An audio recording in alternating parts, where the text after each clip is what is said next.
គ្នាពីពីណារីសើក៏រ៉ាមកតិចហើយថ្ងៃនេះខ្ញុំយកចំណេះដឹងមួយពីរបៀប make up អញ្ចឹងណាអ្នកខ្លះដឹងរឿងអ្នកខ្លះអត់ដឹងអញ្ចឹងណាឥឡូវអ្នកអត់ដឹងគឺមកធ្វើតាមខ្ញុំទាំងអស់គ្នាជាដំបូងគឺយើងចូលមកកន្លែងត្រែ3ទៅ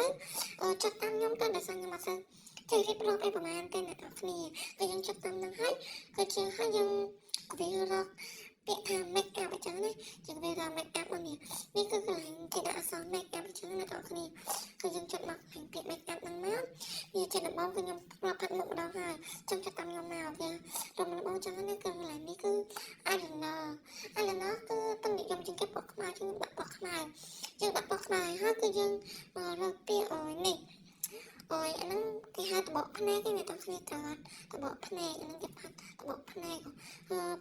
តបកភ្នែកគឺខ្ញុំស្លាញ់ពណ៌แบบភីងអញ្ចឹងណាគឺយើងដាក់ពណ៌ភីងហ្នឹងគឺយើងមករកតពណ៌ម្ដងតពណ៌យើងគឺអានេះគេហៅបច្ចេកតបលើអញ្ចឹងណាគឺខ្ញុំស្លាប់បែកក្រហមអញ្ចឹងទៅរៀបឃើញជាក់អ៊ីតិចអញ្ចឹងណាអ្នកគ្នាក្រែមគឺចូលបន្តគឺក្រែមតែក្រែមគឺខ្ញុំអត់សូវចិត្តទេតែ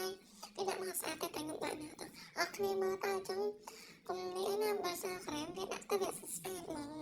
ហើយគឺយើងរត់តាមក្រែមណាសមនឹងបបែមាត់យើងគឺអត់សមទៅដល់ទៅស្អាតទេអ្នកគ្នា